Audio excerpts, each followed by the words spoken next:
On the Health Watch this morning, another reason to watch those stress levels. A new study reveals that not only does stress trigger us to eat unhealthy foods, but it could also be throwing off our metabolism. So much so, the researchers say we could pack on as much as, 11 pounds a year because of the effects that stress has on our metabolism.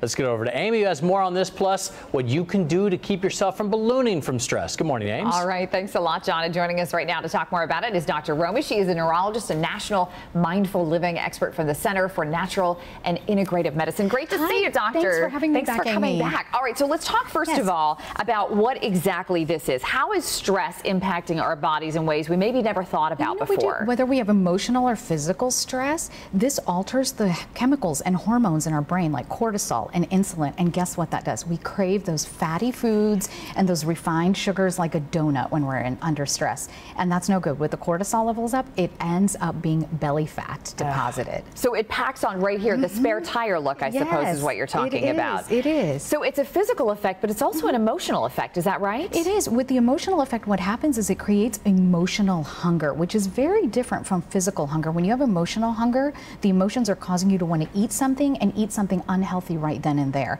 Whereas physical hunger comes on gradually, and you'll eat anything, even something healthy.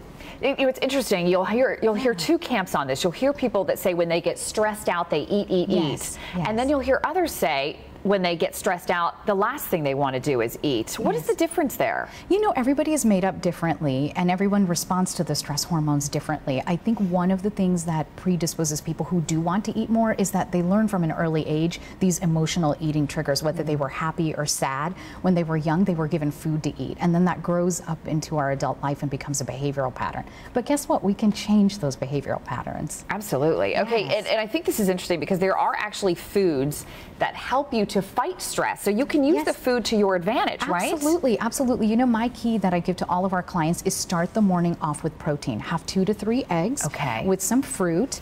Have steel cut oatmeal, not instant oatmeal, that's too high in refined sugars, or a protein shake, and throw some berries and vegetables in the protein shake. If you have vanilla or chocolate, I promise you won't taste the spinach in there.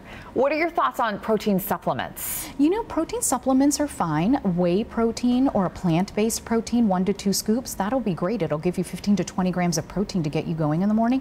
That keeps our blood sugar steady, so when we get stressed during our work or school day, we're less likely to crave that sugary snack. And protein throughout the day too, or just in the morning? Ideally throughout the day, 5 small meals during the day. The other foods that are great at fighting stress are those that are rich in omega-3 healthy fats, like eating salmon, having a snack of almonds, or avocado.